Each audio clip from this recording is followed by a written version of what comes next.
Some among them were potentially dangerous. Most were loyal. But no one knew what would happen among this concentrated population if Japanese forces should try to invade our shores. Military authorities therefore determined that all of them, citizens and aliens alike, would have to move. This picture tells how the mass migration was accomplished. Evacuation. More than 100,000 men, women, and children, all of Japanese ancestry, removed from their homes in the Pacific Coast states to wartime communities established in out-of-the-way places. Their evacuation did not imply individual disloyalty, but was ordered to reduce a military hazard at a time when danger of invasion was great. Two-thirds of the evacuees are American citizens by right of birth. The rest are their Japanese-born parents and grandparents. They are not under suspicion. They are not prisoners. They are not internees. They are merely dislocated people, the unwounded casualties of war. The relocation centers are supervised by the War Relocation Authority, which assumed responsibility for the people after they had been evacuated and cared for temporarily by the Army. A relocation center, housing from 7,000 to 18,000 people, the entire community bounded by a wire fence and guarded by military police, symbols of the military nature of the evacuation. Each family, upon arrival at a relocation center, was assigned to a single-room compartment, about 20 by 25 feet. Barren, unattractive. A stove, a light bulb, cots, mattresses, and blankets. Those were the things provided by the government. In 1942, the United States government forcibly relocated over 112,000 Japanese nationals and Japanese Americans to remote housing facilities called war relocation camps for the purpose of detainment, re-education, and forced labor. Of those interned, 62% were United States citizens. President Franklin Roosevelt authorized the internment with Executive Order 9066, allowing military commanders to designate military areas as exclusion zones. This power was then used to declare the entire Pacific coast as an exclusion zone, forbidding people of Japanese descent to live within these areas, unless, of course, they were held in war relocation camps. In 1944, the Supreme Court upheld the constitutionality of these exclusion zones, and in 1945, after 2.5 long years of imprisonment, the interns were finally released.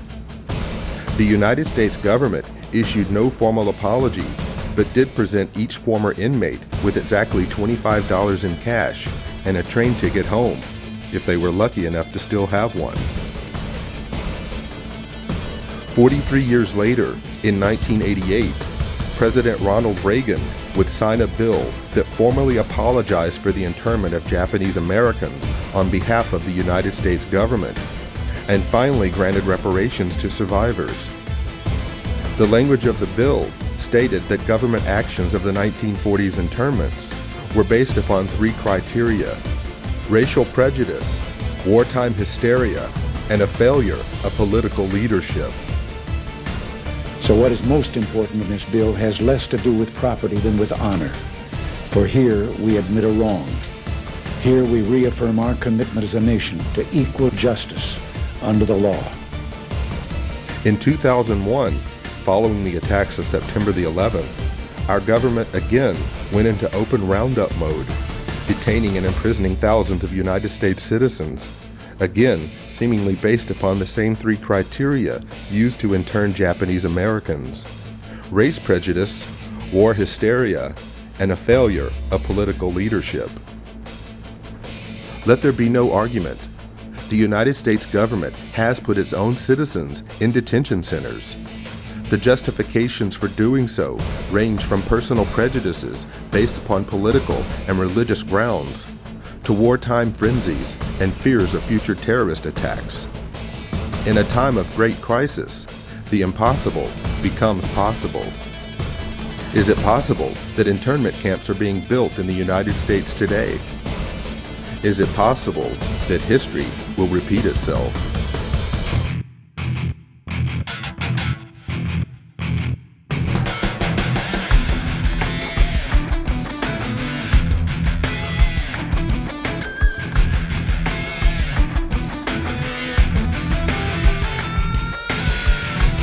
stunning, particularly to hear President Obama claim the power to keep people in prison indefinitely with no charges against them, no conviction, no sentence, just imprisonment.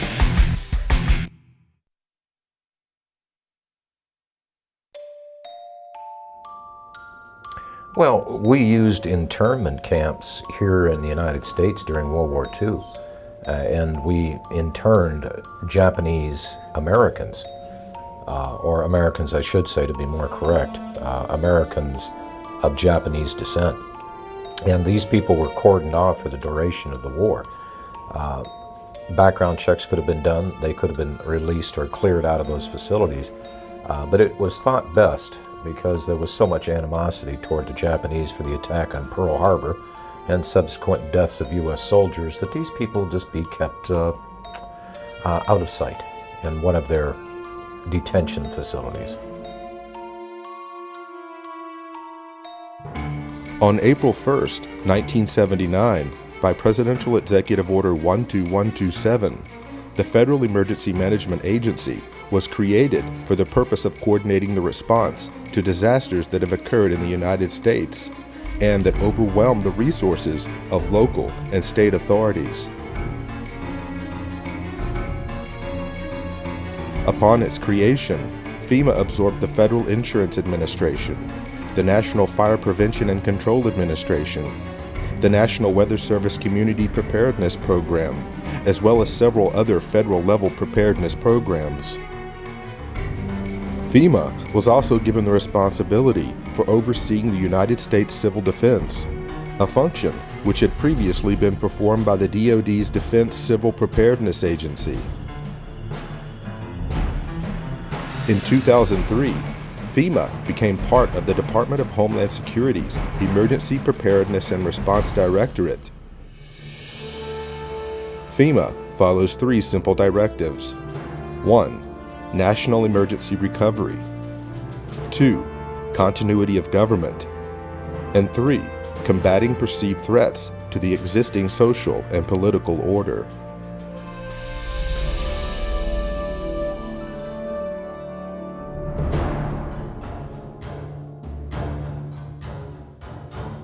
FEMA's implicit objective to provide aid to victims of disasters changed under the leadership of President George W. Bush. Although some may argue, prior to the Bush administration, FEMA's reaction time for responding to and the handling of national emergencies was beginning to improve. But in 2003, President Bush would shift the focus of responding to emergencies in America by placing FEMA under the umbrella of the Department of Homeland Security, whose stated objective was and still is to protect our nation from dangerous people. Did the Bush administration's war on terror mentality take priority over the government's emergency response to provide aid to victims during a national disaster? We're fighting evil. And I remember my first words to him were, Mr. President, my estimate is that 90% of the population of New Orleans has now been displaced. 90%? Yes, sir, I believe it is that bad. That's how bad it is. I really thought that would get just the whole mechanism of the federal government to come charging in, is once again this mentality that it's a natural disaster. It's a hurricane. It's not Al-Qaeda. The most important job of government is to protect the homeland. In the midst of a searing heat wave, Jefferson County residents lined up in their cars for food and water, wondering what took so long. Slow. Everything is slow. The man who runs the county, Judge Carl Griffith, agrees, and in a meeting with President Bush this morning said FEMA's delivery of relief supplies was unacceptably slow. To save American lives, we must be able to act fast. A real distrust of the federal government, especially with the levee system, because now the Army Corps has pushed that date back now to 2011. It was supposed to be up by 2010. As requests for emergency assistance poured in after Hurricane Katrina, one applicant listed this as his address, the Greenwood Cemetery in New Orleans. FEMA promptly issued a check for $2,358 for rental assistance. That's just one of thousands of examples of of alleged fraud and abuse described in a new report by the investigative arm of Congress. Cost to taxpayers about $1 billion. The examples are so egregious that what they tell us is that FEMA didn't perform even basic checks to safeguard taxpayers' money. Well, today the outrage spread to Congress where House members accuse FEMA of a cover-up. 2 years after Katrina, 76,000 FEMA trailers are still being used to house families who lost their homes. Many of the trailers have high levels of formaldehyde, which can result in dangerous respiratory problems. 3 of my children began having severe nosebleeds several times a week. It got so bad that this past Tuesday I actually had to go to the emergency room. Several deaths may well be linked to toxic levels of formaldehyde gas. It is a sick organization. And it has totally lost the confidence of the people of America. Overnight, FEMA decided to stop issuing debit cards at Houston shelters, but almost no one there hoping for a card had any idea. Pile everybody up in a van and come up here and we can't even get what they said we was going to get. Even Houston's relief coordinators told FEMA a heads up would have been helpful. We just made sure everyone understood that every time they change their mind in Washington, D.C., it affects people here that are trying to deal with tens of thousands of people. We're talking about damage from Hurricane Rita last year, 2 devastated schools and kids and parents waiting for help. A few months ago, the folks at FEMA told the schools, one in Iberia Parish and one in Vermilion Parish in Louisiana, that they would get millions to relocate to higher ground. FEMA even helped them draw up the plans. And then FEMA took it back. Endless delays, he says, caused by FEMA, which just last week delayed money for rebuilding yet again. They're more worried about their own positions in FEMA, their own salaries, than the recovery process down here. There is a new hitch to report about those infamous FEMA trailers. After spending nearly $3 billion taxpayer dollars to buy them, it turned out many went unused, and now FEMA is unloading them at bargain basement prices while other people need them. After a lengthy investigation, the congressional architects of the Department of Homeland Security concluded today that FEMA, the agency that is supposed to respond to hurricanes and national disasters, should be taken out of the mammoth Homeland Security bureaucracy, disbanded, then put back together in a better way and placed under direct control of the president during emergencies. A Senate report on the government's response to Hurricane Katrina says FEMA is so far beyond repair that the agency should be scrapped. It said that agency failed in its view to anticipate and then respond to Katrina. FEMA is discredited, demoralized, and dysfunctional. FEMA is discredited, demoralized, and dysfunctional.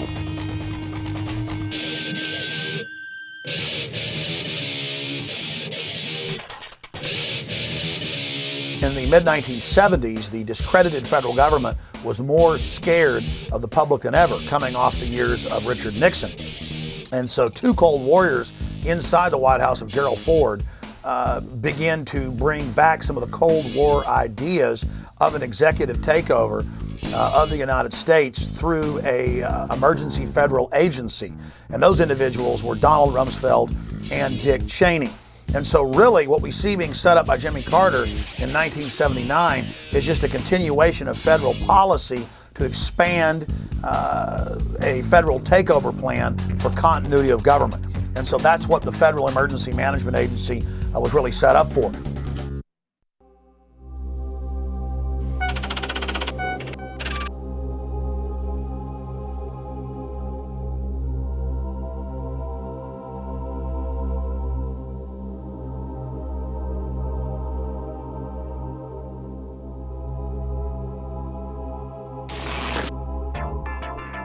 Colonel North, in your work at the NSC, were you not assigned at one time to work on plans for the continuity of government in the event of a major disaster? Mr. Chairman. I believe that question touches upon a highly sensitive and classified area, so may I request that you not touch upon that, sir. One of the programs that got exposed during Iran-Contra was Rex 84. And Congressman Jack Brooks, in those hearings, brought up the fact that in reality, FEMA was a cover for a huge continuity of government program in case the American people ever rebelled. And that was the architecture or the blueprint for the illegitimate shadow government to fully take over the functions of the entire federal government, suspend the Constitution, suspend the Bill of Rights, and arrest whoever they wanted to. And FEMA was going to control the camps that the people were going to be put into. And FEMA would be the main governmental institution with different directors over every agency. And now when you watch FEMA on television, it's always a colonel or a general or an admiral in uniform who's over the different departments. The martial law portions of Rex 84 were outlined in a 1982 memo written by FEMA Deputy John Brinkerhoff. Martial law was to be declared in the event of a national crisis, yet the plan did not define the term national crisis. The plan allowed FEMA to take control of both federal and state governments, appointing military commanders to replace duly elected officials. The plan also called for the rounding up of at least 21 million American Negroes for delivery to numerous military bases converted into prison centers, also known as FEMA relocation camps. Why? Because at that time, African Americans were classified as one of the largest threats to the continuity of the federal government. Who does the federal government consider the biggest threat these days? The convergence of globalization and technology has created a new brand of terrorism. There were persons who, for whatever reason, came to view their home country as the enemy.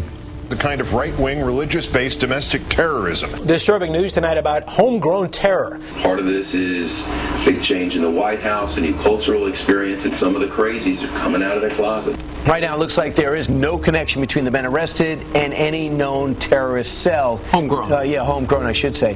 Folks, we've got a very serious situation here. I'm holding what is called the right-wing extremism, current economic and political climate, fueling resurgence and radicalization and recruitment.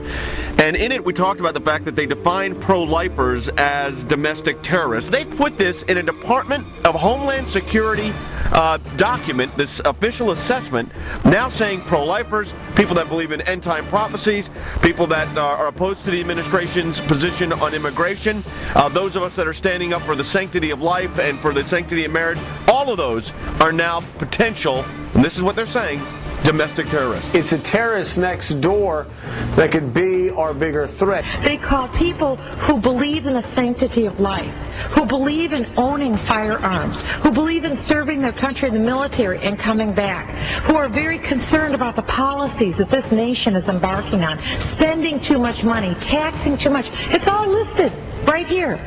These are the domestic right-wing extremists. 1 million names under the watchful eye of the United States. America's so-called terrorist watch list has hit the record number according to one of the country's most prominent civil liberties groups. That's a lot of people to keep track of. They're adding new people all the time. It's a secret list that you don't know really quite how one gets on and you don't know how you get off. They're coming out and profiling huge groups of people. You know, if you voted for a certain political candidate, you should be considered a potential threat.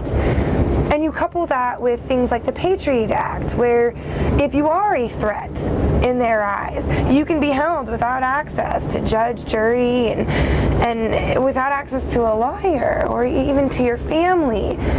That's very concerning because we've watched our country go through and do this to brown people, you know, overseas. They're rounding up enemy combatants and they're putting them in camps and they are torturing them. That is a fact. We know that. In May 2007, President Bush signed the National Security Presidential Directive 51. The unclassified portion of NSPD 51 states that in the event of catastrophic emergency, a cooperative effort among the executive, legislative, and judicial branches of the federal government, coordinated by the president, will replace normal governmental procedure. Most Americans would agree that it would be prudent to have a plan to provide for the continuity of government. They have such a plan.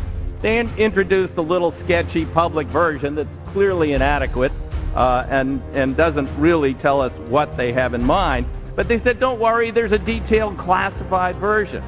But now they've denied the entire Homeland Security Committee of the United States House of Representatives access to their so-called detailed plan to provide for continuity of government. They say, trust us.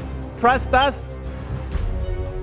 George W. Bush or Barack H. Obama, the corruption, the tyranny just expands like PDD 51, where the president says, Congress, you have no authority over any way the government runs ever again during an emergency. The presidency runs everything. You are literally titular. You are a figurehead. You are ceremonial. And congressmen then on the Homeland Security Committee, as high a level clearance as the president, said, we want to see the entire PDD 51. And the White House says, no, you don't get to see it because PDD 51 removes you from that process. This is high treason against the people. It is high treason to have the executive telling the Congress, you can't see Presidential Decision Directive 51. You can't see its accompanying executive order. You don't have any authority over anything anymore. FEMA is dysfunctional. This is high treason against the people.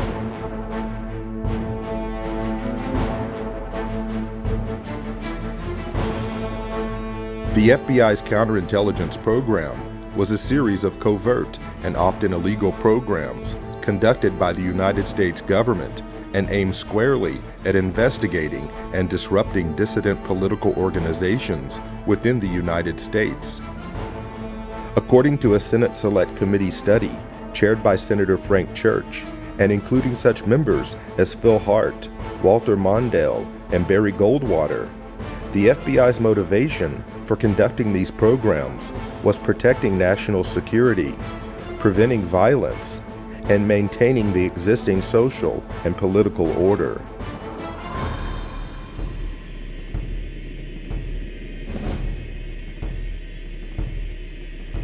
Targets included the Black Panther Party, the Ku Klux Klan, communist and socialist organizations, as well as nonviolent civil rights organizations, anti-war groups, and a broad range of organizations lumped together under the title New Left, which included groups labeled for intensified attention, such as the Southern Christian Leadership Conference, the Student Nonviolent Coordinating Committee, and Congress of Racial Equality. Over the course of 4 presidential administrations, FBI Director J. Edgar Hoover ordered FBI agents to expose, disrupt, misdirect, discredit, or otherwise neutralize the activities of these movements and their leaders. Speakers, teachers, and writers, even individual student demonstrators with no group affiliation, were all fair game. Individual case studies revealed that the FBI was successful in preventing the distribution of books, newspapers, and periodicals. They prevented groups from forming and disrupted peaceful demonstrations and large anti-war marches, as well as denied groups and organizations facilities to hold meetings and conferences. According to attorney Brian Glick in his book War at Home, the FBI used 4 main methods for their counterintelligence program. Number 1, infiltration, getting agents on the inside in order to undermine trust and scare off potential supporters. Number 2, psychological warfare, planting false media stories, forging correspondence, making anonymous phone calls, spreading misinformation about meetings and events, setting up pseudo-movement groups run by government agents, and manipulating and threatening parents, employers, landlords, school officials, and others to cause trouble for activists. Number 3, harassment through the legal system. The FBI and police abused the legal system to harass dissidents and make them appear to be criminals. Officers of the law gave perjured testimony and presented fabricated evidence as a pretext for false arrest and wrongful imprisonment. They also discriminatorily enforced tax laws and other government regulations. Number 4, extra-legal force and violence. The FBI and police threatened, instigated, and themselves conducted break-ins, vandalism, assaults, and beatings, all in the name of maintaining the existing social and political order.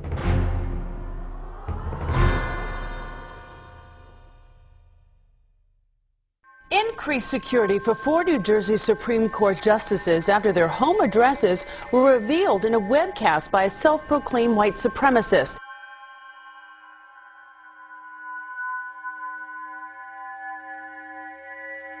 Welcome to the Hal Turner Show. Doesn't a noose symbolize hate, bigotry, division? Justice.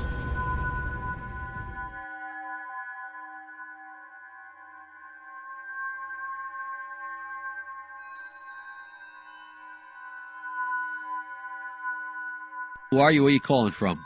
Hola, this is Pedro. Spick, From San Diego. don't call my radio show anymore, you filthy spick animal.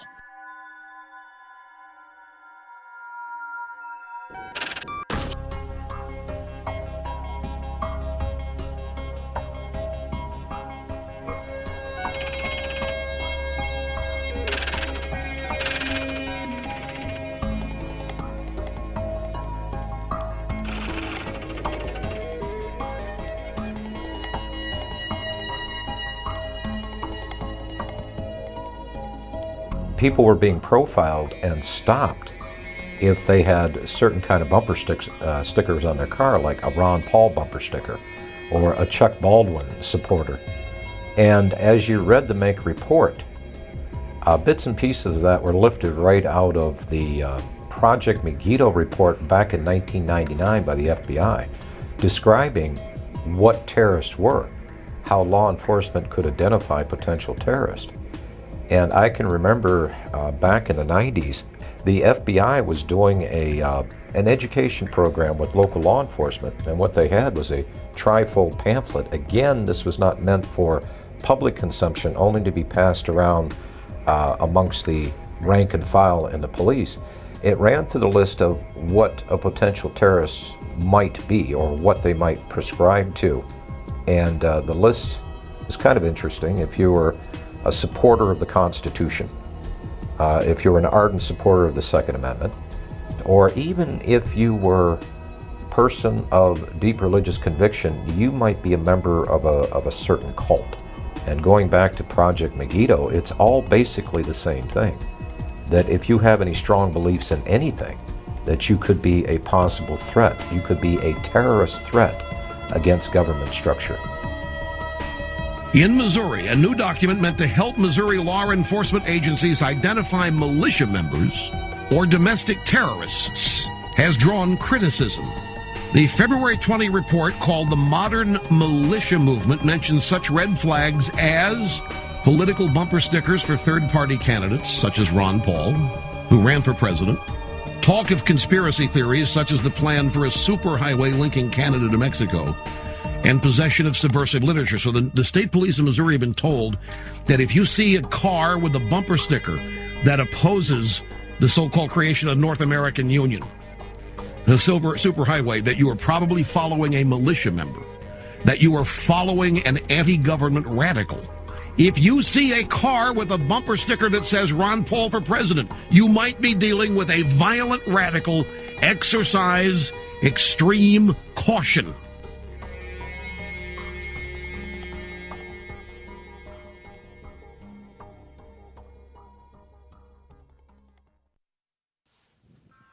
You're watching Camp FEMA. We're going to go back to the film here in just a moment. But every week I am called by Salon, Newsweek, you name it, saying, Mr. Jones, what's your proof of FEMA camps? And then I give them the evidence that you see in this documentary. And we go over the Military Commissions Act and the fact that Halliburton was in the Houston Chronicle and Wall Street Journal getting huge government contracts to build these camps. And there's been congressional hearings about it. And they have the National Emergencies Centers Act. And they're introducing legislation to be able to arrest citizens and strip them of their citizenship and their rights and hold them in detention centers. We know about black sites and ghost sites overseas. And all of this evidence is in the film Camp FEMA. It is vital that you share this link with everyone you know, and that you also support the filmmakers by getting a copy of Camp FEMA American Lockdown at campfema.com or infowars.com. And of course, you can also download it in super high quality at prisonplanet.tv. Again, ladies and gentlemen, we are turning into a high-tech police state. They are setting up all these secret police powers, and Camp FEMA American Lockdown is something every American needs to see, but also people in other parts of the world, because this global corporate system is setting up the exact same type of archipelago of secret camps all over the world. And the same producers of Camp FEMA, William Lewis and, of course, Gary Franchi, have also released Don't Tread on Me, Rise of the Republic, that shows how the states can take back our nation and the difference between a republic and a democracy. Please support the filmmakers so they can make future documentaries by getting the DVDs at Infowars.com or CampFEMA.com. Now back to Camp FEMA.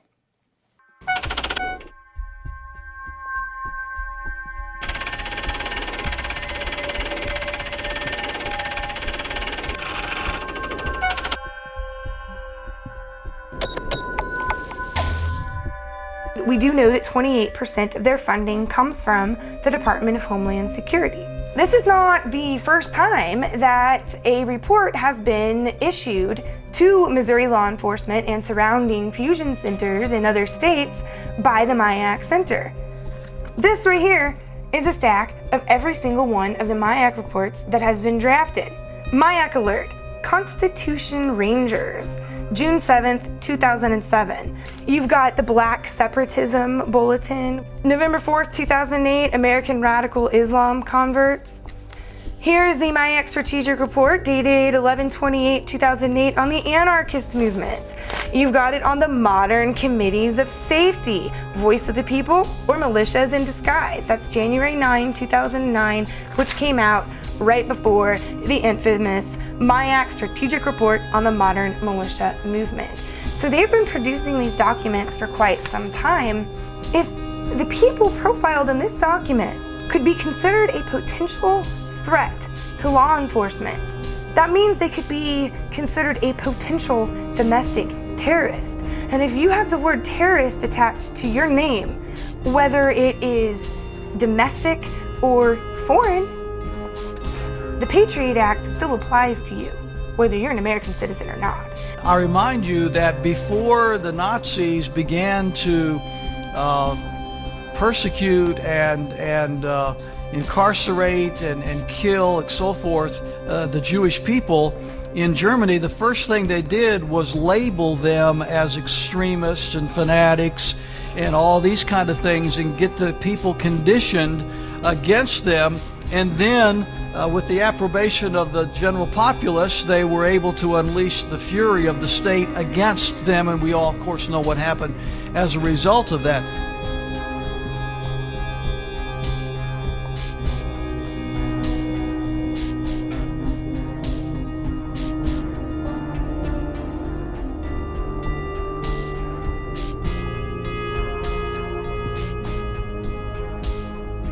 Is that the face of a terrorist that they had to know where that cash came from? Again, it's turning more into fascism. It's one thing for them to make sure you don't have a gun or a bomb in your pocket. It's another thing for them to not like a book. This shows you the danger of profiling. Maybe he was profiled because he had a Ron Paul bumper sticker. An anti-tax demonstration is scheduled for downtown's Keener Plaza April 15th, but charges are flying that one of the organizing groups is an extremist anti-government group. The Southern Poverty Law Center and the Anti-Defamation League have their own opinions about the Constitution Party. I think we'd consider it a fringe right-wing political party that we consider to have extremist roots. When we talk about the New World Order, it is mimicking, if not duplicating, language that comes out of organized white supremacy.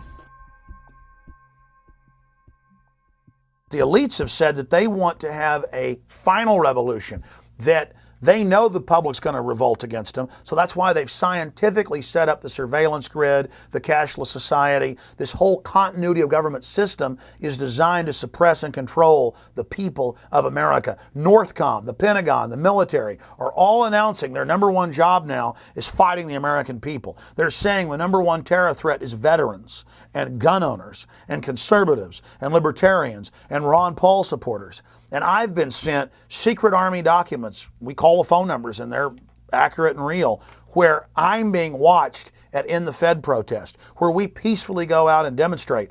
And now even the ACLU has written letters saying, why is the Pentagon watching U.S. citizens? Why are you listing any protest as an act of terrorism? The real terrorists are the people that have hijacked our nation that would dare say the First Amendment is terrorism.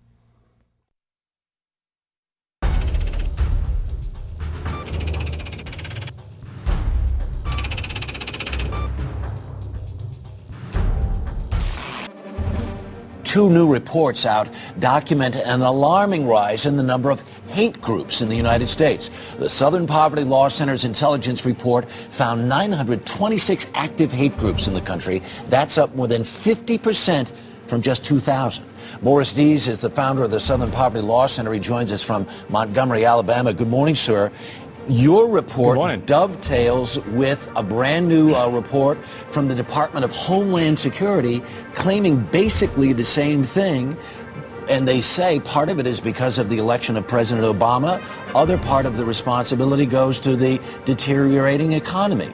The political climate, the election of Obama, the immigration issues that have faced the United States over the last 5 to 10 years, and now especially the economy, is almost causing a resurgence of what we saw in the days of Timothy McVeigh, almost a militia movement that's being reborn in the United States. Homeland Security says people who oppose abortion or worry about the threat of illegal aliens could pose a radical threat to America. It warns about groups and individuals dedicated to single issues like abortion, immigration, and gun rights, and even raises a red flag about veterans returning home from the wars in Iraq and Afghanistan. Does this report seem to lump in ordinary Americans who have real concerns about stuff with nutjob racists and anti-Semites? There's one thing that's glaringly missing here. No discussion about the real terrorists, the al-Qaeda cell groups and others that are located inside the United States. It's all about domestic. It's not overseas. The most dangerous. It literally changes the entire focus for the Department of Homeland Security has been doing. I was passed by an Oklahoma City police officer vehicle. They slowed down, got in behind me, followed me for about 3 miles, and then pulled me over. When the officers approached my vehicle, they asked me if I knew why I was being pulled over, and I said no, I had no idea. And they said it's because of the sign in the back of your truck. And I said, my sign that says abort Obama, not the unborn. And the officers said yes, that's why. Later that afternoon, I got a call from the Secret Service. They wanted to do a quick walkthrough of my house to make sure I wasn't some kind of radical racist. Why would Americans, under the guise and the threat of worldwide terrorism, why would they willingly give up or relinquish their rights to government when our rights did not come from government in the first place? Our rights merely came from God. They were enumerated by the government, put in the Bill of Rights as a reminder not to us, but those in power as to not violate them. And I know the history of government, not just American government, but the history of government well enough to know that most governments acquire power and they do not like dissent. We are losing our freedoms in the United States. Most Americans do not realize that we have free speech zones in the United States. I mean, talk about an oxymoron. You know, all of the 50 states are a free speech zone. You're an American. That by definition creates a free speech zone. We have freedom of speech because we stand up and say what we think, not because the Founding Fathers ratified the First Amendment in 1791. So if we're losing the free speech zones, the governments in general throughout history have tried to quell dissent by controlling the media, which we already have in this country, and by generating fear of confrontation. After Seattle, the feds said we can't allow protests anymore in America. It's too dangerous. That's why we're going to have free speech zones miles away from where the events are, in baseball fields, in church parking lots, where nobody can see you or hear you. You've got your First Amendment, but you've got it way over here miles away. That all started as a beta test in Seattle in '99 with the police, after they'd staged the riots, with hired anarchists, coming up to people saying nowhere in the city could they even wear a pin saying no WTO. And the police say, hey, First Amendment is suspended in Seattle, and the news pushed it like it was a good idea and the right thing to do. The lines are open. This is First Word, ladies and gentlemen. At 877-367-2526. Whatever's in your head, call and share it at this moment. Hello. Yeah, how you doing, Al? My name's Austin from Florida. I was recently looking around on the Army's website, Army.mil, and I came across this document called the Civilian Inmate Labor Program. This was put on 2005, and I was just like reading over the first couple pages.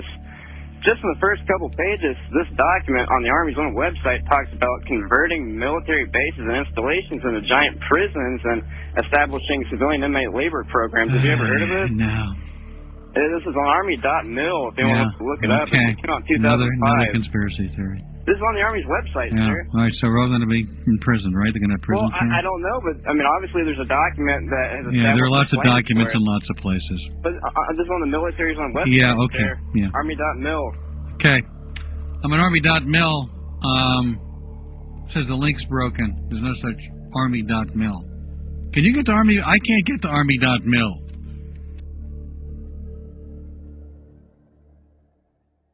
Army Regulation 210-35. Now, this was set up in 1986 secretly, and for 10 plus years it was secret. And in 1997, Bill Clinton declassified this, and we were the first major radio show to cover it. Since then, it's been expanded. This lists 12 camps to hold American citizens that have been built by the United States Army. And ladies and gentlemen, some of these facilities have U.S. citizens in them now. But it's all being done administratively. To beta test the Army running camps, they did deals with the federal government and now states to take prisoners convicted in the civilian courts and to then stick them on U.S. military bases administered by the Bureau of Prisons but operated by the U.S. Army. So see, they're taking state and federal prisoners and sticking them under Army control and building these civilian inmate labor camps all under Rex 84 right out in the open, and no media will ever touch this.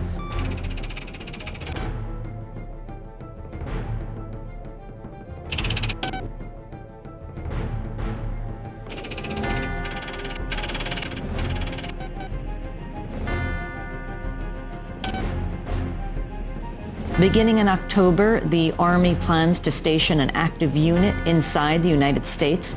Under NORTHCOM and under the new Homeland Brigade that was first going to be 3,000 and then 20,000 and then 40,000.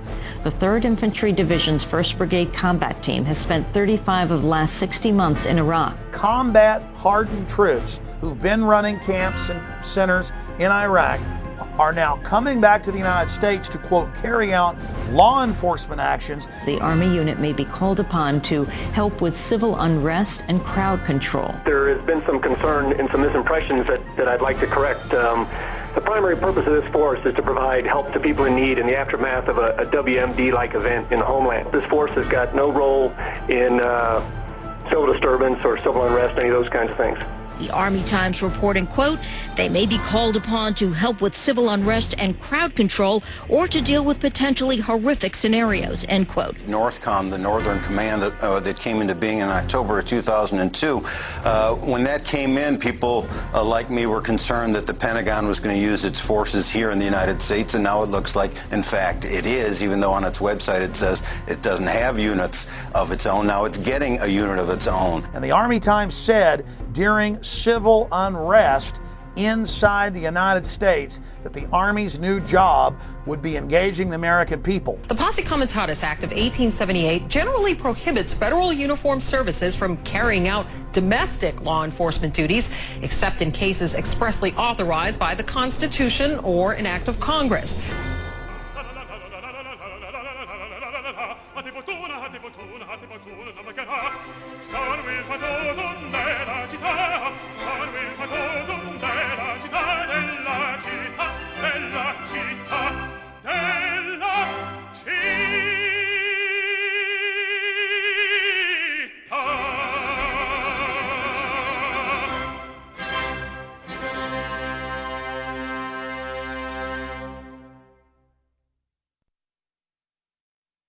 They can't just come in and say, I want to see everything in your car, I want to see everything in your house, I want to go through your computer. You either have to voluntarily hand that over to them, or they have to have probable cause and get a warrant to do that. So it's very clear that the government does not have the authority to be spying on us. That was not the intent of our founders when they created this system of government. Over the last decade, we've seen the introduction and enactment of some of the most dangerous legislation ever to be conceived by our elected officials, who have not forgotten who they serve, but only now reveal to the American people, through the fruit of their own actions, that our rights and our freedoms are secondary.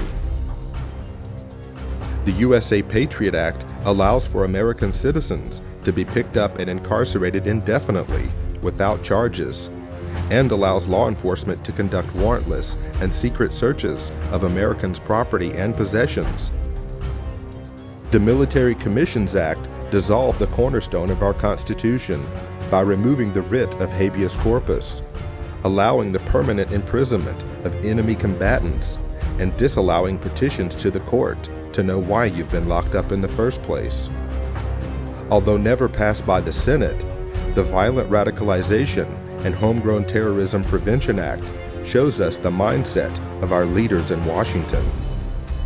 If passed into law, the bill would make public demonstrations and protesting into an act of terrorism, and label the organizers as thought criminals and potential homegrown terrorists.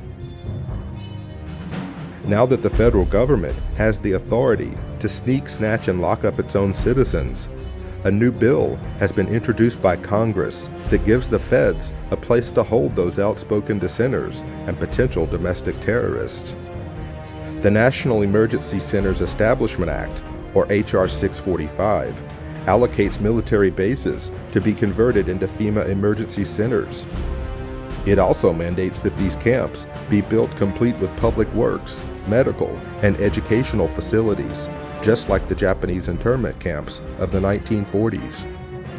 Why is the media on one hand saying there are no FEMA camps, but on the other hand, legislation has been introduced to build them? H.R. 645, titled the National Emergency Centers Act, directs the Secretary of Homeland Security to establish national emergency centers throughout the United States. It's all being done for your own good. The bill directs these camps to be built in existing military installations, whether operational or not, for the stated purpose of providing temporary housing and to meet other appropriate needs as determined by the Secretary of Homeland Defense. Here's H.R. 645 legalizing what has already been developed, what's already been paid for by FEMA. And that is these FEMA camps for everybody's safety, these FEMA camps for everybody's comfort, these FEMA camps that the people need during emergencies.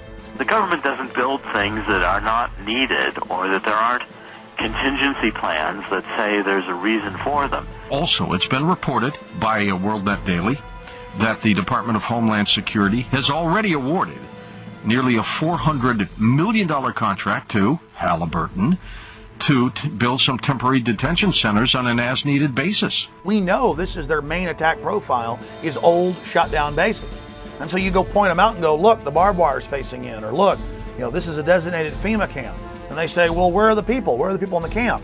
The point is, it's a designated facility for that. Conceivably, these are the kinds of camps that could be used for political dissidents, just like occurred in Nazi Germany. I got a feeling in the next few years that you may start to see some American citizens end up in these camps for questioning the government. The president can declare a national emergency, and it can be anything. It can be a hurricane, or it can be political protests or civil disorders like we saw in the race riots. I think the government's anticipating that there's going to be a increased reaction against the economic downturn, and this could lead to the kinds of street riots and protests we've seen in countries such as France. If we do not have a government which is controlled and limited by the Constitution, then our personal motives and preferences are irrelevant. It doesn't matter if you have freedom of speech if you're in a FEMA concentration camp. It doesn't matter. You're certainly not going to be allowed to have a gun inside a concentration camp. And all of our rights are predicated on a free America. And if we don't have a free America, all of the other questions become moot. Don't these companies have a responsibility morally if they're in there building camps and building shackles and building barbed wire facing in to speak out and say this is unconstitutional in the United States? Well, of course they do. But Kellogg Brown and Root was connected to some of the contracting that went on at Camp X-Ray, Guantanamo Bay in Cuba.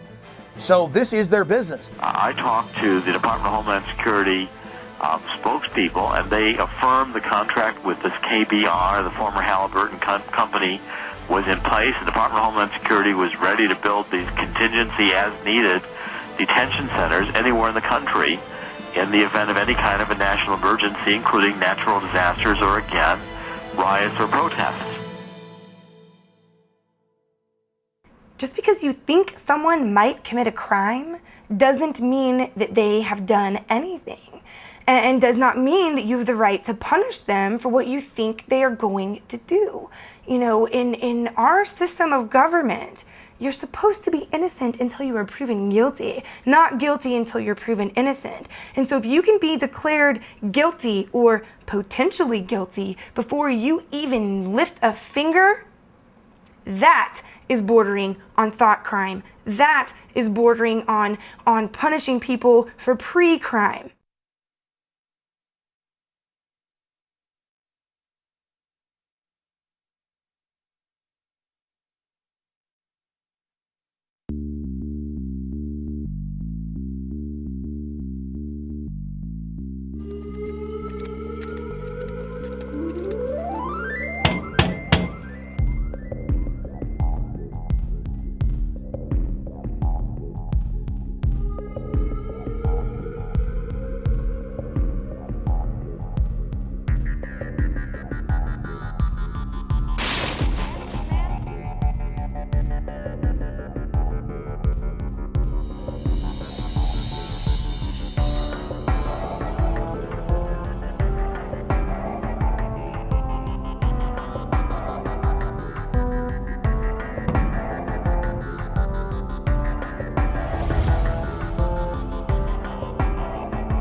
I never understood these words before the thought police showed up at my front door.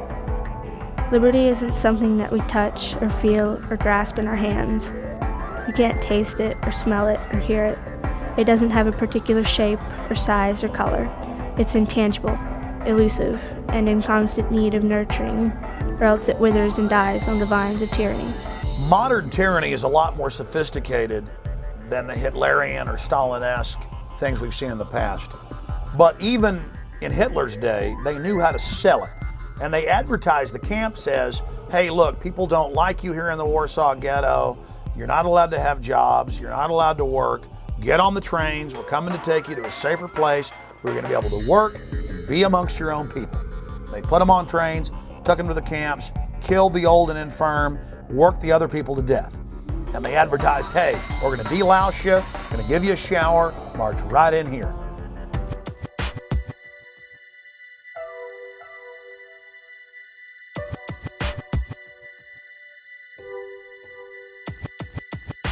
You have arrived at Sobibor. You are in eastern Poland. This is a labor camp. We have brought you here to work. You will work hard, but hard work is good for the soul. So in reality, we are your benefactors. You will be housed, you will be fed. All we ask is your cooperation. If you do your job, you will have nothing to fear. You will be given postcards. Write to your relatives, friends, to tell them that you have arrived here safely. We will mail them for you.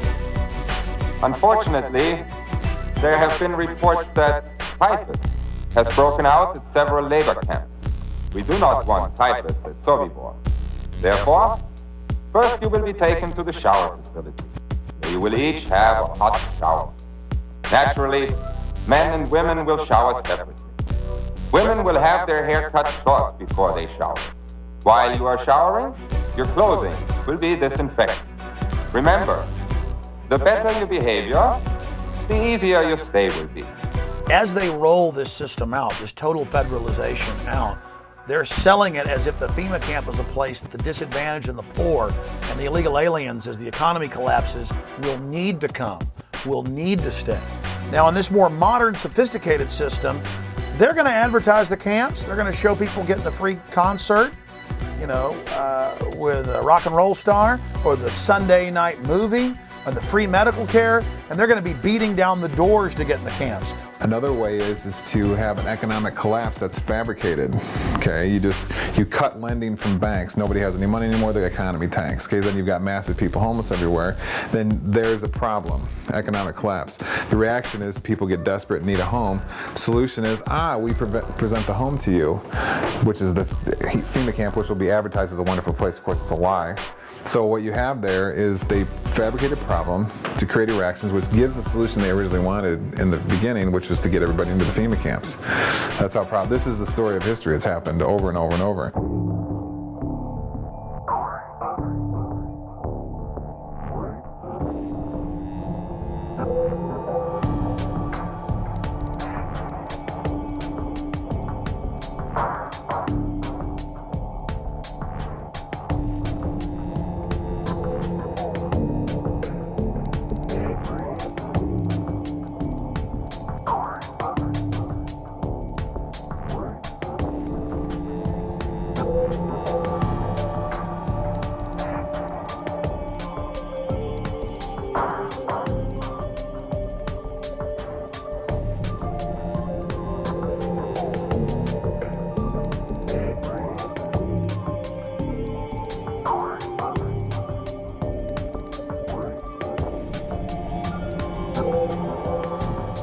If you can detain people, I would call them quasi-concentration camps.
In 1999, American citizens were put in the Sandpoint Naval Brig outside of Seattle, Washington, and the news reported that FEMA was in control of the operation and was using the closed naval base as a mass prison.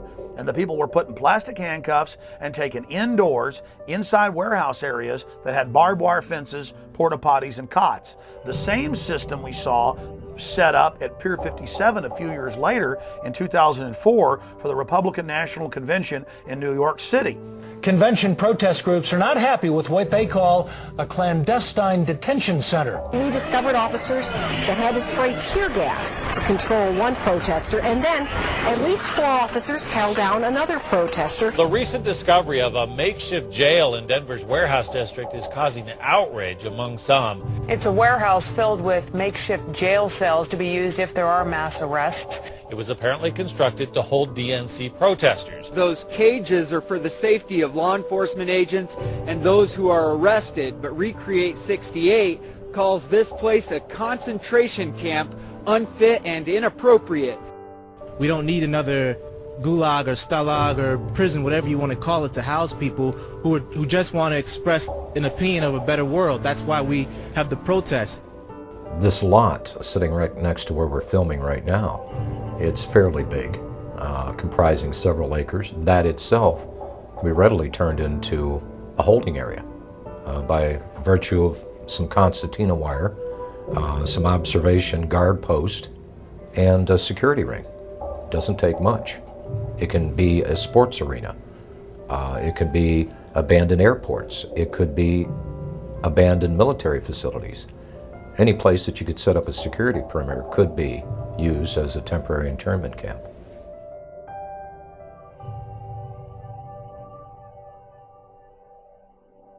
Well, it's recording. We got a FEMA RV thing right over here. I don't think that's a pig, dude. I think it's a security guard. Yeah, but why is a FEMA RV parked in front of the mall? In front of the mall? In front of the closed part of the mall. That's real weird. Dude, look, it says Department of Homeland It's the Security. Department of Homeland Security parked in front of the mall? In front of that closed part, though. Can you go? No, you can go in there. What kind of... Why do we need Homeland Security at the mall? No. Do we need Homeland Security right here? Look, it says it right there. That says U.S. Department of Homeland Security. And why are they parked in front of the mall? Oh, man, that's what I want to know. What are y'all doing here? We just thought. I just want to know. I want to know what y'all are doing here. Step outside. Will you tell me what's going on? I will be more than happy as soon as you step outside. Sure. Is there a reason you're doing that? We just saw the FEMA cam, and I thought y'all were part of the.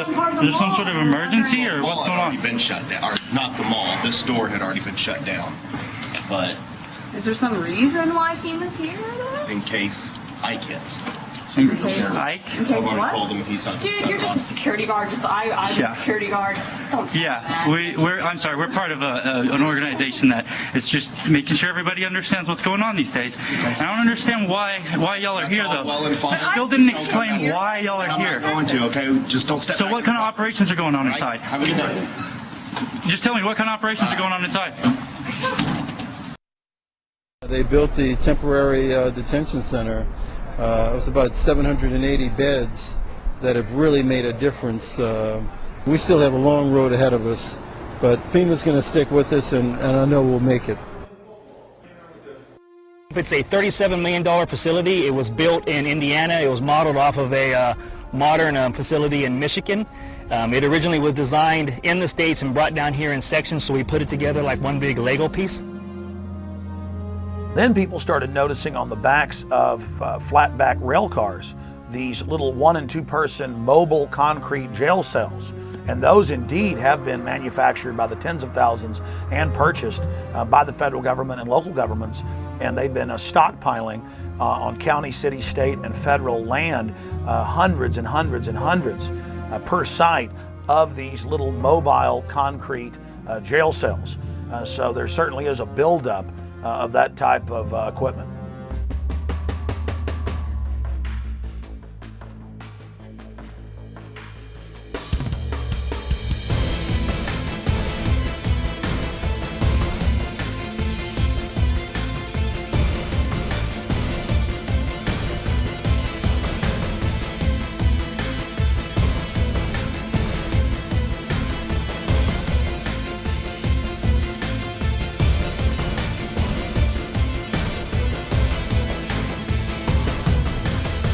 Several years ago, the military issued a challenge to create a faster and better razor tape.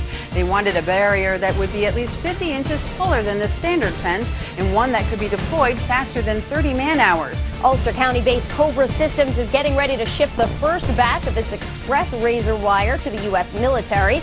The system allows soldiers to lay hundreds of yards of wire from the back of a vehicle in just a few moments.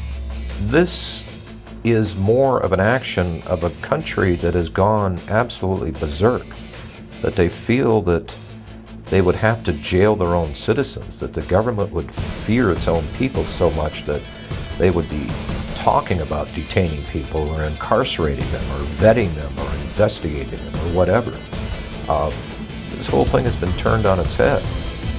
So anytime that you can demonstrate the power of government and you want to condition people into a way of thinking or to intimidate them or make them fearful, do actions that are going to put the fear of government and authority in people's hearts. Strike that chord and make them shut up. Just when people in this country should be doing exactly the opposite, because I don't even recognize this country anymore. Attention, attention, attention. American forces are here to help. Remain calm. We will not tolerate civil disobedience.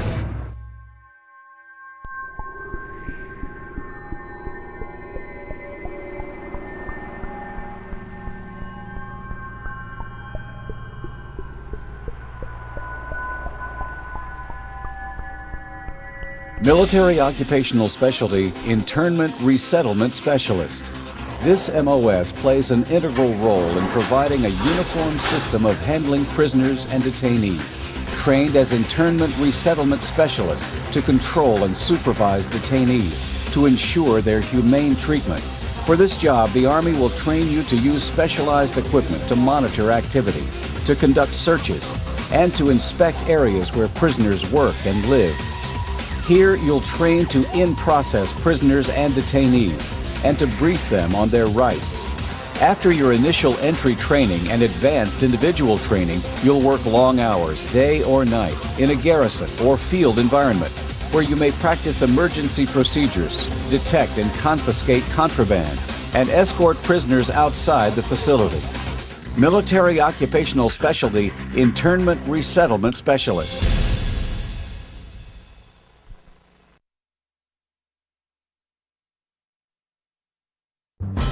The burden of service has fallen almost exclusively onto the backs of our military.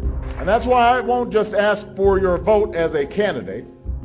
I will ask for your service and your active citizenship when I'm President of the United States. Citizenship is not an entitlement program. It comes with responsibilities. A young person joining our military must know that we will only send them into harm's way when we absolutely must. We need to ease the burden on our troops while meeting the challenges of the 21st century. People of all ages, stations, and skills will be asked to serve. Because when it comes to the challenges we face, the American people are not the problem, they are the answer. We cannot continue to rely only on our military in order to achieve the national security objectives that we've set. We've got to have a civilian national security force that's just as powerful, just as strong, just as well funded. Everybody somewhere between the ages of 18 and 25 will serve 3 months of basic training and understanding in a kind of civil defense. That universal sense of service, somewhere between ages 18 and 25, will give Americans, once again, a sense of what they are to be American and their contribution to a country and a common experience. We were taught, my brother and I, is that you have an obligation to give back. That's why community service has been such a big part of my life. Our troops need to know that we're making the same commitment to this country that they've made. I love Obama.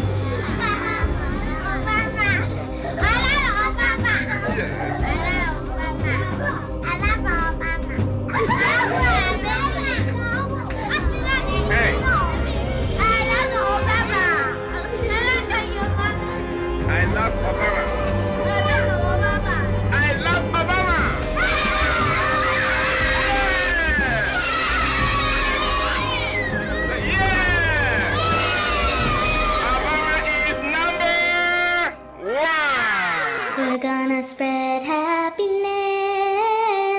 We're gonna spread freedom. Obama's gonna change it. Obama's gonna lead 'em.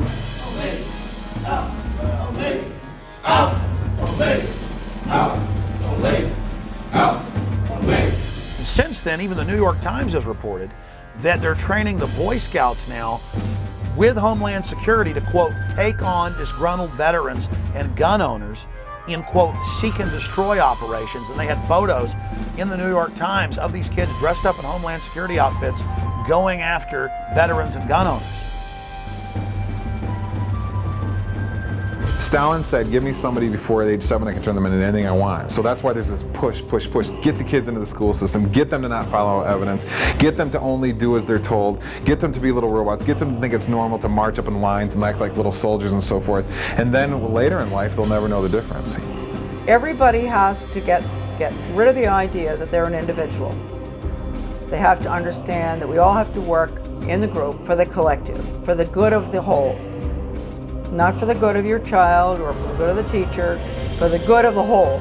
If you have to give up some of your most cherished beliefs, and that they have to train you to give these up because it's going to be for the good of the whole, you give it up.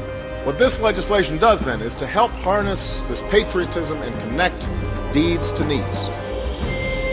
We cannot continue to rely only on our military in order to achieve the national security objectives that we've set.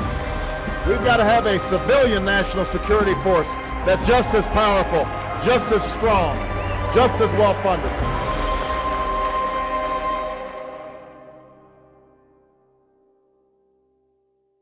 They've been turning on the American people and working against our interests for a number of years. And the people that you may be seeing that are going to be targeted to be put into these camps, these dissidents, these disenfranchised, disaffected people,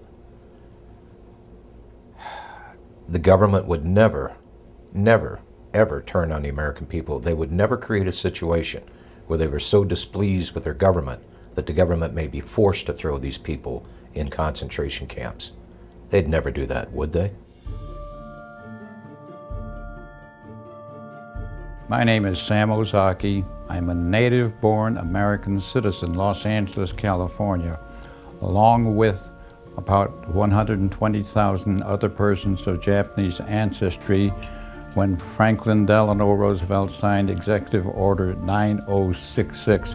We were all rounded up like cattle and placed into America's concentration camps. They had designated areas where people would report, and they were transported by bus to they called them assembly centers. They didn't have facilities to house 120,000 persons, so they took over racetracks, fairgrounds, places like that. Work in the camp was slave labor. In fact, they had us making camouflage nets for the United States Army. Now that was absolutely slave labor. Later on, I said we should all have refused to work and then let the Army and the government come in and do all the chores that had to be done. But as I said, we had lost all our, not only our life and liberty, but also our finances. You know, when you think about it later on, we were not much better than Hitler. On the other hand, we have to say that at least we were not gassed and murdered like the thousands that were killed, millions really, in Europe. Although I have to say that there were at least 10 persons shot and killed by American guards simply because they got too close to the barbed wire fence that was surrounding the camps. Native-born American citizens like myself were denied life, liberty, and the pursuit of happiness in total violation of all the Constitution, the Bill of Rights, and so forth. Every morning the children would stand up, face the American flag with liberty and justice for all. You know, psychologically, it really affected us. That's why, for example, I mentioned earlier on that there were many parents who never even told their children that they had been in concentration camps because they were ashamed. We should not be ashamed. It was the United States government that should be totally ashamed of their behavior and putting 120,000 persons of Japanese ancestry in America's concentration camps. And you have to be alert because it can happen again.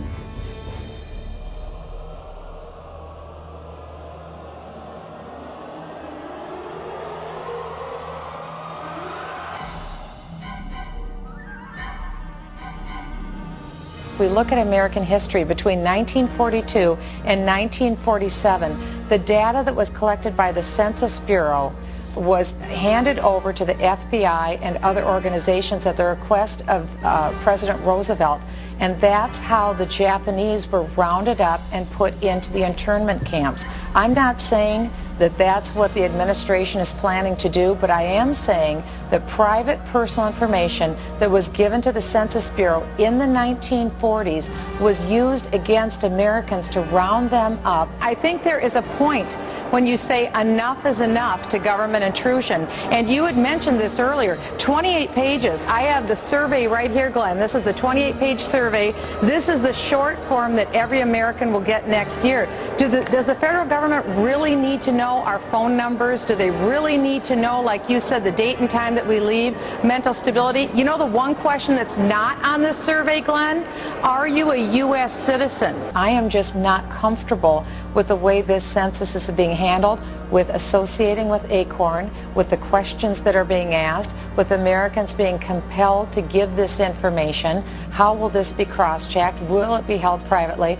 It's up to a $5,000 fine. They're saying that if somebody who is connected with ACORN, now working for the U.S. Census, shows up at your door, knocks on it, and demands to know your race, your employment status, the name of everybody in your household, whether you've ever received food stamps, and your phone number, and everybody else's phone number, and you say, I'm not really comfortable giving that to you, you're going to get fined $5,000. The United States government between 1942 and 1947 passed the Second War Powers Act. They used the U.S. Census information to round up the Japanese and put them in the internment camps. Okay. Americans were told that they wouldn't have their information used against them. They did.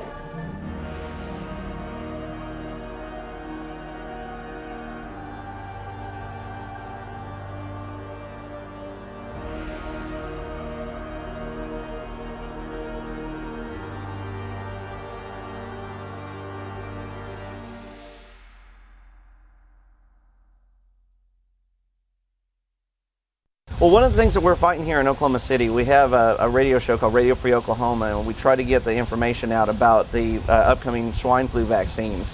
You hear that Northcom is coordinating with FEMA to work for the mandatory vaccinations. There's all the legal framework in place through the Patriot Acts and the Emergency Medical Powers Act to force these vaccines on people. And then if you deny it, you know, where are you going to go? Well, they say that you can be charged with a felony or put into a quarantine area. Now it's starting to come into view how these camps could be used. Well, today we're in a circumstance where the economic and the political dynamics are pushing America and the whole world into a crisis dynamic. This crisis is being created through the process of sustainable development policy. Several things are occurring. One is that our system of justice is being changed. We're shifting from equal justice, where every human being has certain unalienable rights to life, liberty, and property, etc., to a system of social justice where no one has any such right, but where people are judged based upon the group that they're part of. Previously, there have been several reports, such as the MIAC report in the state of Missouri, but this is the first time that a report such as this actually named individuals. Once you label someone in a derogatory manner, an extremist, a potential militia member, terrorist, whatever term is used, for some people the moniker will remain. Before you can persecute people, before you can incarcerate large numbers of people, you have to marginalize them. You have to create the image that these people are dangerous to society, or they're extremists or radicals, call them what you will, but marginalize them from the mainstream of society, and so that at that point the rest of society will accept the persecution that might result upon this group. It's been an age-old strategy that's worked in every totalitarian regime in the history of the world, and that's why we're concerned here in the United States when we see this kind of marginalization going on about people who voted for Ron Paul or people who voted for Chuck Baldwin. Why are they being marginalized? Why are they being singled out as a potential danger to society. And I think it's shades of the strategies and tactics of totalitarian regimes in history past, and that should never happen in this country. The people in Washington, D.C. haven't represented what was on the American people's minds for a long, long time. They are the most disassociated, discombobulated, disconnected people on this planet. And they necessarily had to do that for all the violations of the Constitution that they've done. Just how far are you willing to go before you stand up and say no more to the federal government? Our founders actually intended for the federal government to be very small and limited, and that most of the service of government was to be done in the states. And so I think there's probably a growing conflict between states and the federal government. And I think there's some really good reason for the federal government to be concerned right now, because I think there are a lot of people in the United States that are beginning to say, where are we going to draw the line in the sand and say no more to the federal government?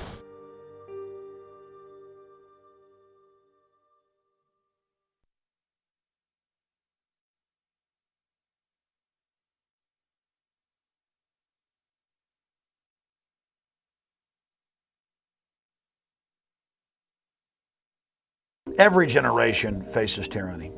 Every generation faces corruption and is forced to stand up against it or become enslaved. Our ancestors fought and died so that we'd have the little bit of liberty we have now. It is a sacred treasure. And from liberty comes all prosperity. The human race is depending on all of you out there that are seeing this information to educate yourself on the facts presented in this film and then to take action. We've got to forget about Washington, D.C. I think Washington, D.C. is too far gone. It's a cesspool of iniquity. I think it's totally and thoroughly corrupt. It doesn't matter which party you put in charge of the White House or Congress, nothing of substance changes. I really think the power and strength of the people rests where it always has rested, and that is with the states. So we need to start putting some teeth into our state laws, and we need to be electing sheriffs that are going to protect us from federal agents when they initially don't understand this because their civics lessons weren't very good in school. The 10th Amendment very clearly says any authority not granted to the federal government by the Constitution belongs to we the people and the sovereign states that make up this union. The states had all the power. They gave some few powers that are listed in the Constitution to the federal government and kept all the rest for themselves. Well, my first guest works for the people of Oklahoma, and he's trying to do right by them. But he believes it's kind of hard to do that when the federal government keeps butting into the state's business. And now he's working to pass a bill in the state of Oklahoma that would declare state sovereignty from the federal government. Well, the resolution is saying that the Constitution is the supreme law of the land and that it specifically delegates certain powers to the federal government, and all other powers are reserved to the people and the states, and that the federal government has increasingly moved out of that framework over the last several decades, and that they need to get back into that proper role. A number of states already have them. Many more are considering similar resolutions as a bulwark, proponents say, against the federal government handing down laws that they see as unfunded or unconstitutional. Ongoing pattern of overstepping its constitutional authority. Dozens of states are now considering resolutions asserting their sovereignty under the 10th Amendment in the Constitution, pushing back against Washington's intrusion into everything from land use to gun control. And there's really somewhat of an uprising in the states across the country is this federal law called the Real ID Act. Texas appears ready to declare its sovereignty again. A resolution doing just that has the unabashed endorsement of the state's governor. I believe the federal government has become oppressive. I believe it's become oppressive in its size, its intrusion in the lives of its citizens, and its interference with the affairs of our state. The bill, HCR 50, is currently in Texas's House. It reasserts the constitutional guarantee of the 10th Amendment. We need to focus on our state government. We need to focus on our state legislators, the governor's mansion, the state Supreme Court, the sheriffs at the state and local level. All these agencies need to be the focus of freedom-loving people. And if you do treasure the notion that your rights are unalienable, meaning imbued in you by our Creator, and you want to defend the American circumstance, the only way we can effectively battle the Agenda 21 protocol is to do it locally. We have the checks and balances in the states to be able to maintain the freedom of our people. You get involved in your local area. I mean, that's where you can affect the most change. I don't know why we have FEMA. I don't see anything about a FEMA in our Constitution. I think it should be eliminated. We're fighting tyranny. We're standing up for liberty. We're the good guys. We have the moral high ground on our side. All you have to do is get started. Take that first step, and then you'll find that you get this momentum, and you can't stop it. We are the government. Do whatever you can to get involved and get to know what is happening in your state. Are they watching people in your state and sending information up to FBI and Homeland Security? Are you going to be profiled in a report issued by your state?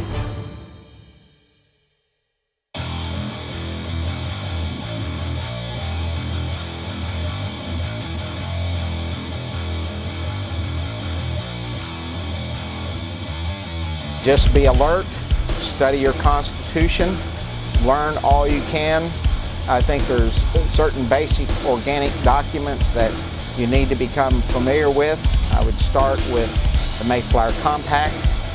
The next one I would urge you to read is Patrick Henry's famous speech where he ended by saying, "Give me liberty or give me death." Certainly the Declaration of Independence is one it's a philosophical framework. The Constitution came along after that to be actually the blueprint or the framework of a building built upon the ideas espoused in the Declaration of Independence. You must read the Federalist Papers and the Anti-Federalist Papers, Northwest Ordinance, George Washington's Farewell Address. These are the organic documents from which we came, and it basically expressed who we were when we attained to greatness. It's who we need to go back to. On top of that, there are many other really important books to read to understand your enemy. And I would suggest The Shadows of Power by James Perloff, Creature from Jekyll Island by G. Edward Griffin. Another one actually written by one of the enemies, in my opinion, is Carol Quigley's Tragedy and Hope. So read those books, study and all to know what we are, but also equip yourself with understanding of who your enemy is, because we're in a struggle for our future at this point in time.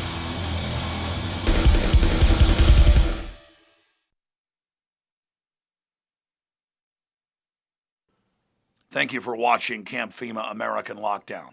The information in this film is documented fact, but don't believe myself or the filmmakers.